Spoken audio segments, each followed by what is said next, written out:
College is a wild ride for young adults, and their mental health often suffers. This podcast addresses the inner battles many college students struggle with. You're listening to Normalize It Forward, where we have raw, unfiltered conversations about young people's biggest mental health problems, how to handle them, and how to achieve a more resilient mind. Time to get rid of those heavy burdens and focus more on self-love and care. Here is your host, Mark Lehman. Hello, everybody. Welcome to Normalize It Forward. My name is Mark Lehman, and we are here today to have an open conversation about mental health and wellness. Today, we welcome in Monica Wizinski. Hi, Monica. How are you today? I'm great, Mark. How are you? Very good. Very good. Thank you. Monica is a professional coach specializing in personal growth, conflict management, and organizational development. With a background in mediation and deep listening techniques, she's dedicated to helping individuals gain clarity, enhance communication, and achieve a balanced work-life integration. Through her coaching practice, Monica offers a supportive environment for clients to explore their aspirations and overcome limiting beliefs. She's active on social media, sharing insights and promoting self-healing and growth. Monica, welcome to the show. How are you? I am great. Thank you again, Mark. That was a great intro. Wow. Good. I'm happy to be here and talk about mental health and wellness with you. It's such an important topic these days. And I just feel that the more we talk about it, the better it is. I totally agree. So let's jump in. I think a lot of my listeners may have questions as to what is a life coach. Do you want to take that on and let us know? Give us a sense. Sure. So as a life coach, one of the things that is very helpful is just to sort of help guide people to navigate through change and transition. Also help them develop tools, like concrete, practical tools about how they can have greater self-confidence in their life, how they can navigate challenges, how they can improve their relationships with basically like building communication skills. Really, it's quite a vast field. And, some of us coaches, we specialize in different areas. And in my case, because I've worked a lot with conflict resolution and that kind of thing, I found it was sort of a natural progression of moving people from conflict or uncertainty into a little bit more clarity and forward movement. And so, a lot of this is like based on self-leadership. And it's something that I really advocate for. And I feel that it's something that with building the right tools and creating the right structure around ourselves, we can feel well supported to make smooth and easy transitions that are not, that really help us move forward and elevate into what we want and what we're looking for in our lives. Goodness, thank you for that description. That was great. My head was sort of thinking about a number of transitions, and I suppose, at some point we could all use a life coach, and to help us. We should all have a life coach. We should all have a massage therapist. We should all. I agree. There are many, I don't like to say should, but the more support and the more infrastructure that you can create in your own life really builds your village, like your community, And so often, we're living in these are difficult times, for so many reasons. It's very fast moving. There's so much disconnect that's happening.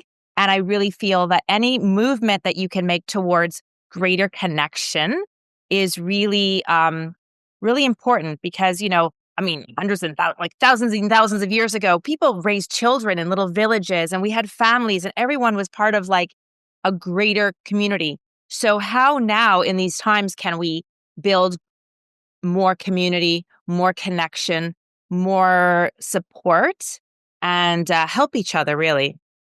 It's a great point. And I think, I feel like we need to get back to that in some ways. I think everybody is sort of siloed right now. And, our mental health, I think, is suffering as a result of that. I'm curious, you're located up in Canada. And I guess I'm curious, down here in the States, the statistics on mental health, especially for young people, aren't pretty. Anxiety is way up, depression is way up, suicidality is way up. Can you give us a sense? Are those numbers mirrored in Canada? Are they different in Canada? I don't know the numbers exactly. I will tell you that, there's no doubt that from what even I have clients that are university students, looking for clarity, just trying to understand how to deal with pressure and how to also like regulate their family lives, their relationships. There's just so much going on. I mean, hormonal stuff, I mean, everything, right? And we have a lot of expectations because things are moving so quickly and we're placing a lot of pressure, often unnecessary pressure. And then there's no outlet for how to cope or manage within that because, I feel like it all starts the family structure. So it starts, really young. And really, it all begins there. And sometimes, as kids are changing, they're no longer babies anymore, and they're becoming adults. Parents, we don't know how to cope, right? And it's difficult. And we're all always working, and everyone's busy, and then everyone's disconnected. We're lucky if we're getting a meal around the family together. We're lucky if we're sitting and having like nice heart-to-heart conversations. And we're losing like the simplicity of things. And what I mean by that is, sometimes it's just like the little actions that make so much of a difference in a relationship.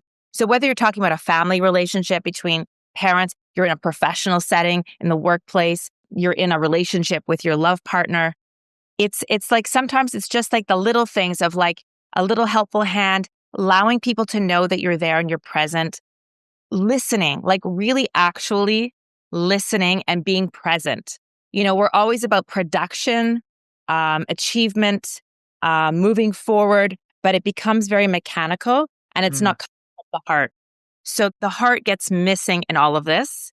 Yeah. Even though the heart is in the right place in most cases, we all want the best, but it's like, how do we move from that place of sort of everyday stuff and busyness and pressure and overwhelm and stress into a place where there's expansion, a place where there's like curiosity, a place where there's a little bit more stepping back and being open to really understanding and hearing the person that we're with in a relationship with.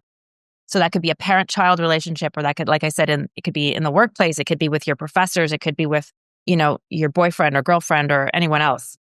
Such great suggestions, and I think on a large scale, we definitely need to just slow down, and boy, I'll tell you, I present a lot to families online, teach classes and so forth. And one of the things I noticed that's sort of laced within all of my presentations is listening, more than talking, and you just got me thinking about my kids are 24 and 22. Boy, when they were born, I remember for a moment thinking like, I can take them home. Like, you're going to trust me. Like, you know what I mean? Like, cause as parents, we don't know anything, and so, it's like that on the job learning constantly. Right. And so I think your point is really, really good in that, we're learning how to do these things every stage. Right. And just when we get one stage down, we move on to the next one.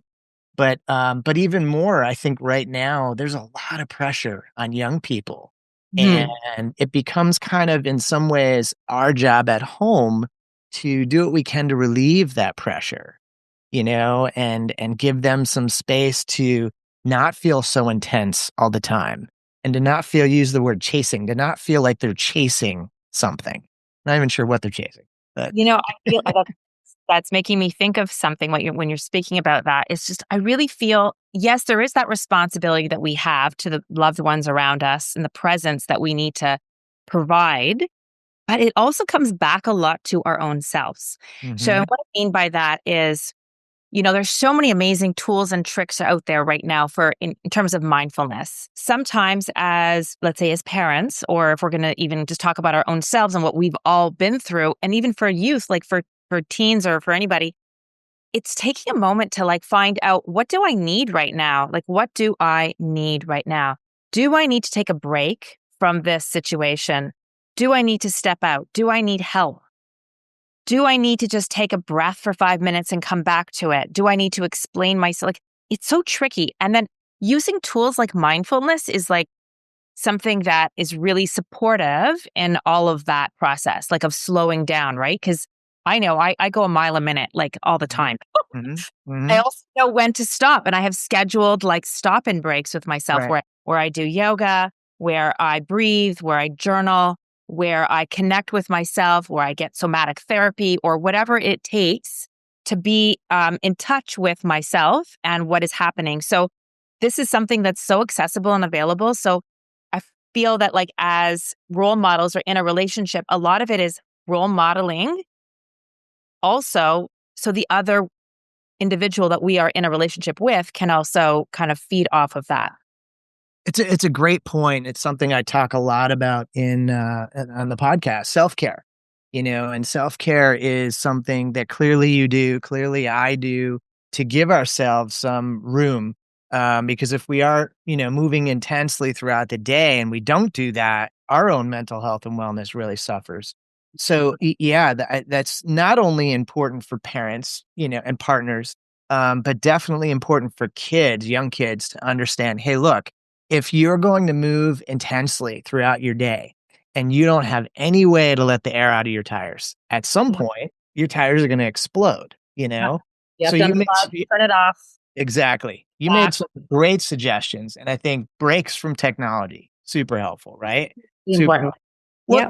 What else, when you think of self-care, especially for young adults, what else comes to mind? Fitness, health, Oh, like yeah. just fitness, like eating properly, Mhm. sleeping well, which also is related to the social media stuff. But like, I would say really like, a lot of students, they're not taking the time to like feed themselves. Just simple things like having a little breakfast, getting in your meals in a day, drinking your water, like all the basic stuff of like going out for a quick jog, maybe join something that raises funds for charity and you can run or you can support others and be involved in like tennis or play a sport or whatever it is. You need to have a physical outlet. It's so, so, so, so critical. And I realize that more and more and more as time goes on and the more and more people I speak to and coach with, that it's that balance of physical, mental, and emotional that comes together in one whole picture. If one area is lacking and suffering, then all the areas are being depleted.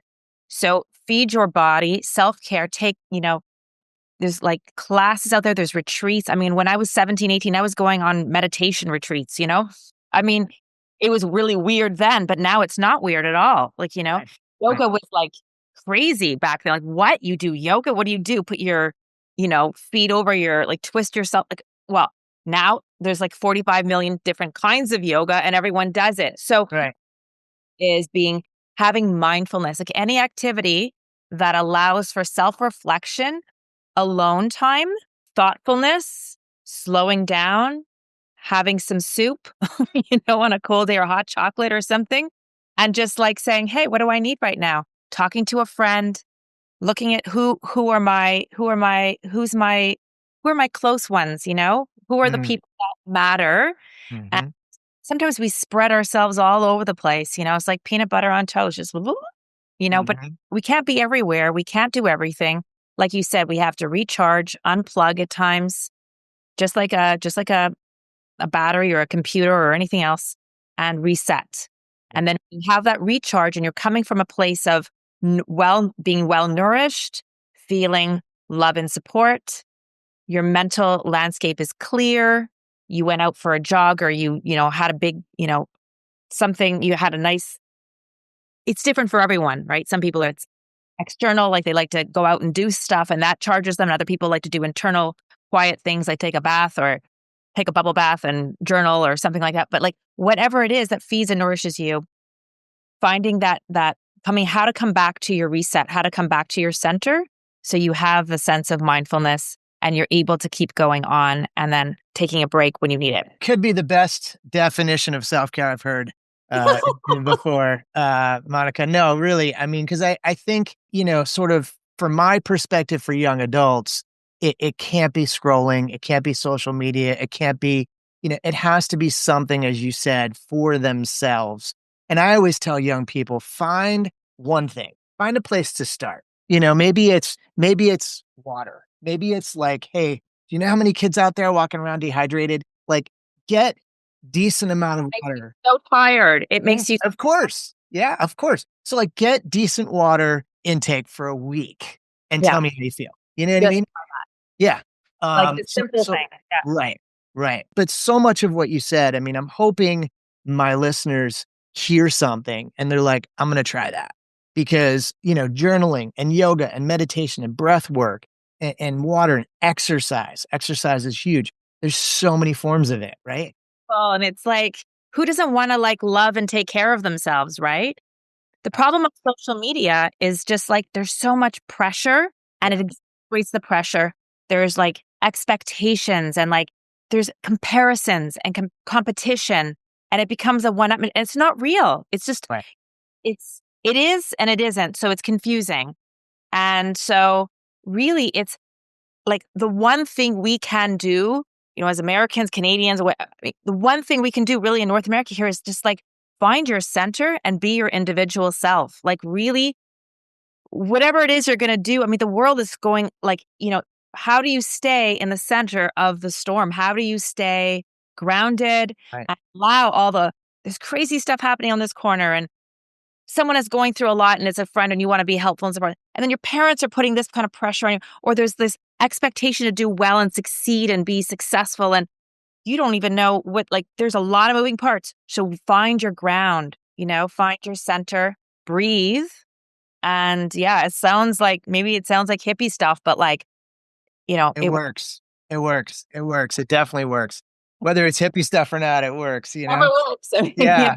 So I'm curious, like me, Monica, you work with students as well as we'll call them post students or employees in the field, if you will, out in the community. And I guess I'm curious your viewpoint on this. Like I've noticed in my 25-year career, I've noticed the intensity and the chase from young people getting worse and worse and worse. And I'm not even sure what they're chasing. I'll be honest. Like, maybe it's a better school or a better job. I think they think it's happiness, but it's not. They're not chasing happiness. I guess I'm curious, what have you noticed in your career? How has that changed in the last many years? everything's so much faster. It's just faster. So when you're going fast, you have to keep up. I mean, I grew up in a generation where, we're playing hockey on the street. We were running around to people's houses. Right. I mean, everything was just different, Now we're safety conscious, like a lot more, which is okay, which is fine. But there are a lot of like measures in place. It's more sophisticated. It's just more complex. The whole Mhm. is more complex. Like the things that my younger children know about now, I didn't know about like until I was much older. Totally. Totally. Yep. Yep. We're being exposed to so much more information download, and there's so much more consumption. Okay. That's And true. That is definitely true. consumption is like kind of creativity or production, right? So, you're dealing with, if I can get a little philosophical for a moment, it's kind of like, it's like waves, right? Contraction, expansion, consumption, creativity, output. Like, so if you want to output and if you want to really like find your place in the world, which is really what we all want, the same Of things, course. Yep. from kids to grown-ups, we all want to just sort of be able to be seen, be heard, be valued, be understood, share our stories, and live in peace and harmony. Right. Sounds great. Yeah, it's all there. But again, extreme pressure, extreme uncertainty and confusion, because it's a whirlwind. It's a crazy, crazy world out there. It's well said. I mean, I think the pace is definitely tremendously faster. And yeah, I mean, I was reminiscing as you were talking about the way you grew up. That's the way I grew up. And that's the way a lot of adults now grew up. And it's not the way kids are growing up. And there's an intensity to the amount of activities kids are involved in. There's an Yes. intensity to, a 4.0 is no longer good enough, kind of thing. Right. And it doesn't stop. It feels like it's, at some point we're going to have a 5.5 or a 6.5 or I don't know. And I watch the suffering that happens as a result because you're asking kids to be perfect, in some ways. There's no such thing. And so when you have a kid who's doing 3 activities simultaneously, when you have a kid who's trying to bust their butt doing well in school and they're doing their best, but their Mm. best isn't good enough, right? there's suffering that happens. And, anxiety and depression obviously are huge in our world right now. And I'm watching, kid after kid talking about it in my office, talking about their friends that are suffering. So, certainly I think as parents, because a lot of parents are looking for what do we do? What can we do? I Yeah. think one thing we can do is be mindful of that and realize we've got a little control over how much we sign our kids up for. We've Yes, we got a do. little control over what are our own expectations of Mhm. grades, right, in school. I had a parent in my office earlier today, and it was so refreshing to hear. He said, I don't really care about your grades. I care about how much effort you're putting in. And That's beautiful. if you're doing your best, I'm fine with it, Yeah. which was refreshing. It's nice to see that type of attitude, which is having a little bit more compassion and understanding and sort of easing off on the reins. There's a lot of these helicopter parents, a lot of these, tiger style, like, pulling. And, even if you were horseback riding or something like, you can't keep like the reins that tight, the Right. poor animal is going to be just like Right. rock Right. and acting up, and you're not going to get the flow that you really want to achieve, and I'm imagining, I don't know, Mark, but like 99% of parents wants the best for their kids. Of They course. Sure. want all intention, but how do you create those, that environment, or what is their part in that? I really feel part of it is that step back and really listening, Yep. not bulldozing, Right. not rolling them down the hill and telling them what they need to be doing. We have to respect one another. Respect it's again, it's almost a lost. It's Mm. Don't say that. Don't say that. well, it got to keep it going, Yeah, and I hear you. I the hear way you. that is, individuals, like, we have choices now. What a child or a parent, or there could be a big, big, big conflict, a big difference of somebody wants this for you and sees with their own experience and their wisdom and their knowledge and everything else what they believe is best. And then there's a blossoming whole person who has their own, preferences and did since they were 2 years old. They liked tomatoes or they didn't like tomatoes, I mean, so we have to really step back and listen and be curious, and also take the moment to sort of see how can we just ask more questions, sort of, Right. and Right. try to find common ground. Yeah, I think those are all great suggestions, and I walk the line. I try, I don't wanna come off sounding like I'm blaming parents because 'cause I'm not, I'm a parent. What we're doing is we're making suggestions, and I think some parents, they wanna know, "What can I do? What can I do differently?" To assist, and I think like you said, being curious, I think really pulling back, nowadays is hard for some parents because or scary for some parents because they assume if I pull back, then my Yeah. son or my daughter won't step up, you Well, know? yeah. Yeah, right? And I grew up with, like, that Eastern European, like, really, mind you, I had, like, a really strict mother. Mhm, Like, my father was just like, you know, "Wow, you got 5 out of 10. You got half right. That's incredible." It was just mhm. like the glass half full, and she was like, "What? You got 9.5. What happened? Like, is there a problem? Like, what have I done wrong?" Like, it was just it becomes this full, so it's at least I had that little balance a little bit there. Mhm. But I feel that, what I wanted to mention is when, gosh, I lost my train of thought.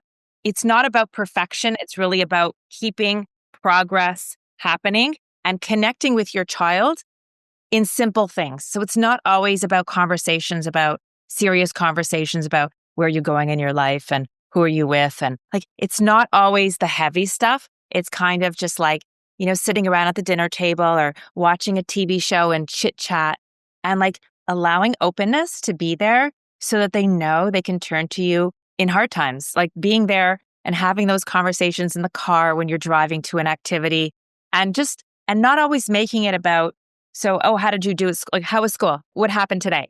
Oh, I had a really hard exam," or, it was just, "Well, I told you to study. Didn't you know?" Like, so take away, stop and just listen. Like, be mindful, step back and be more curious and say, "Well, how did that make you feel today?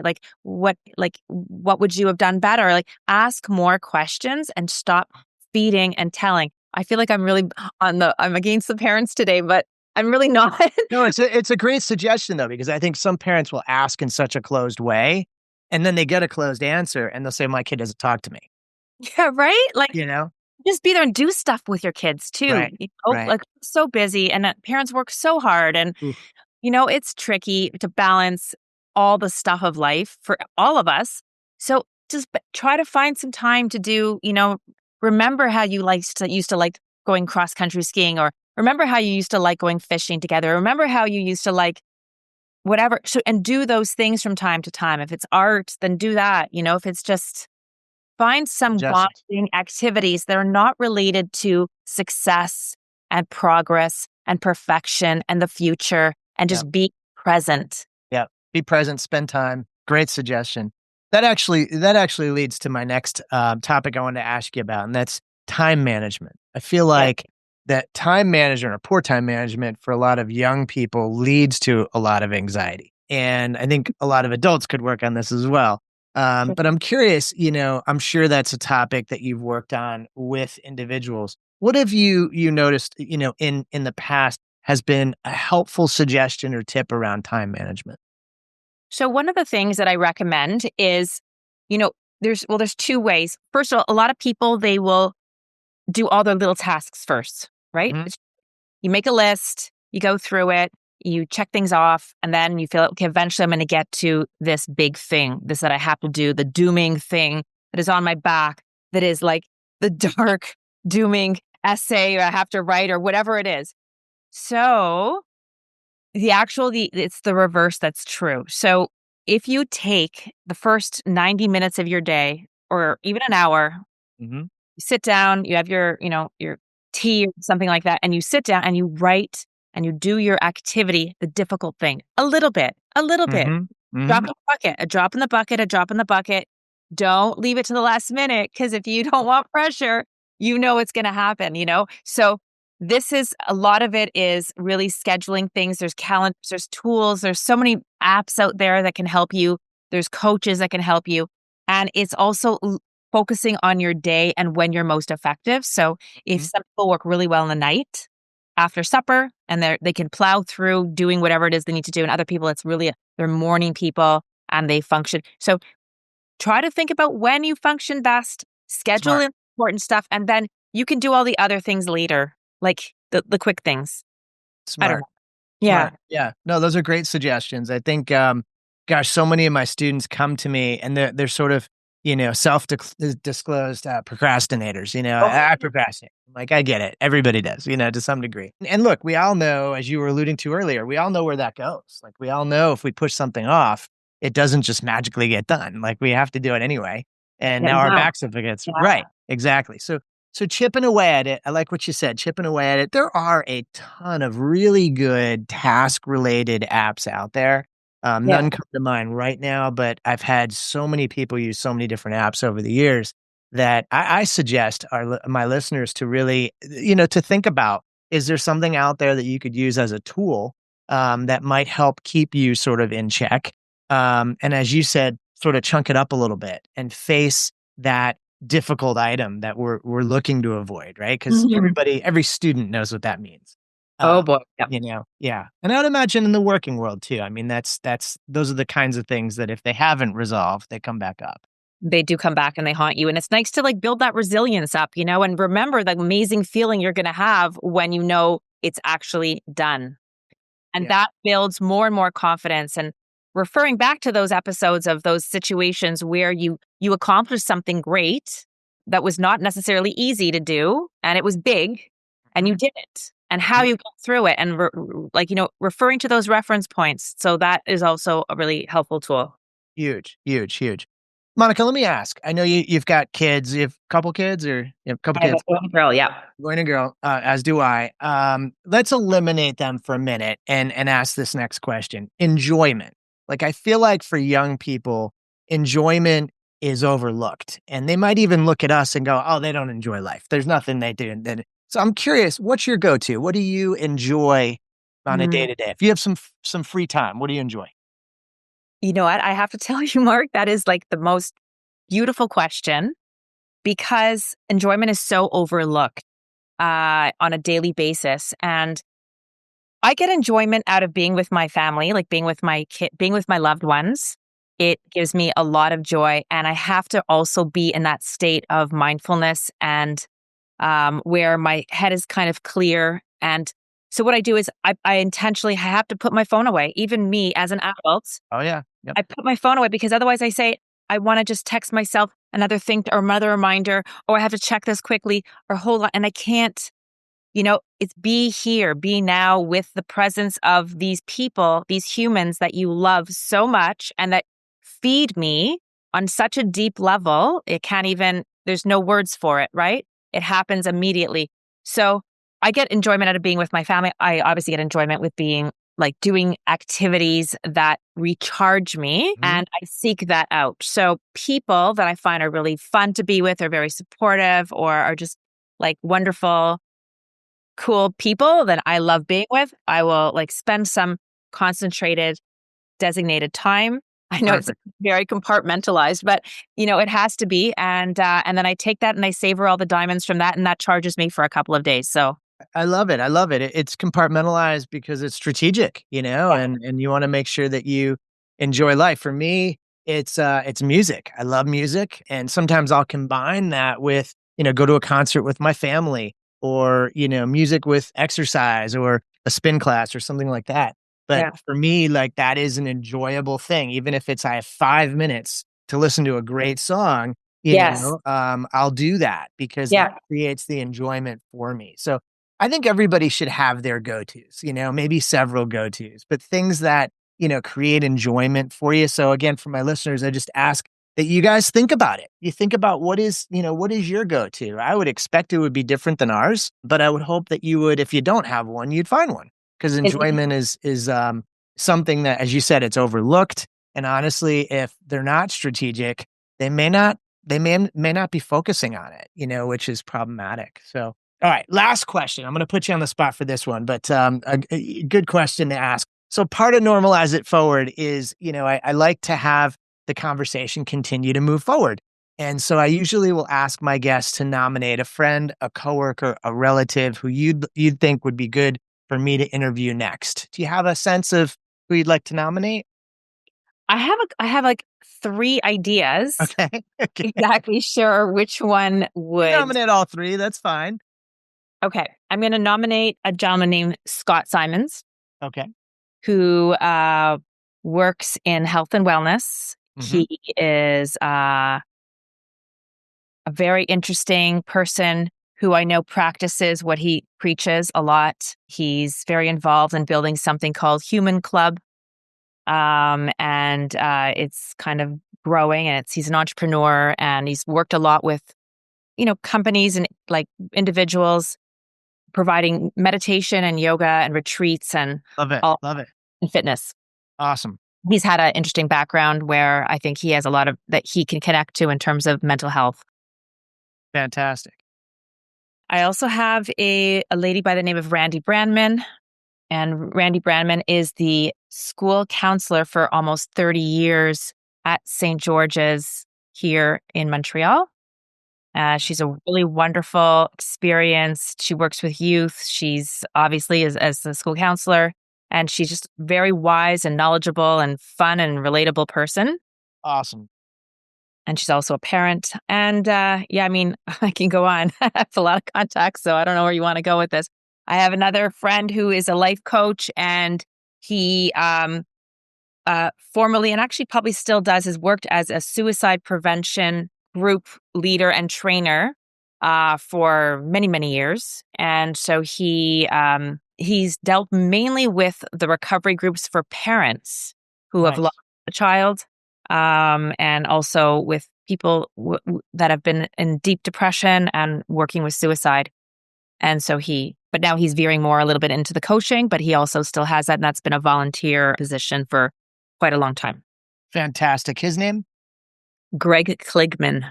Greg Kligman. Great, great. Look, I so appreciate this. Let's get them all on the show. That's the way I look at it. Is More than here, they, yeah. they all have amazing perspectives, and I think that the more the merrier. We continue to have this conversation, because to me, it's really important that young people are hearing us adults talking about this and Totally. normalizing, the topic because Yeah. it's here and it's a part of their world. So I really, really appreciate, Monica, your time today. Those of you looking up Monica, it's Monica Wiz for short. But certainly, Monica, do you want to give us your website and your information just so people can look you up? Yeah. So it's monicawizcoaching.com. I'm on Instagram and also on Facebook, LinkedIn. Fantastic. So if you're interested, reach out. Certainly, those of you that have interest in connecting with us, Normalize It Forward, you know where to find us on youareheard.com. But Monica, again, thanks for your time today. Really appreciate it. I know Thanks you're so much, super Mark. busy. Have a wonderful rest of your day. Take Thank care. you. Bye. Bye-bye. That's all for this episode of Normalize It Forward. May this conversation serve as a reminder that you are never alone in facing your mental health struggles. There are always people who can help. To dive even deeper into our journey of normalizing one of the biggest issues young people face, check out more episodes of the show at youareheard.com. It's UAREHEARD.com. Continue gaining access to the right tools, the best resources, and the most insightful advice to achieve positivity, mindfulness, and genuine happiness.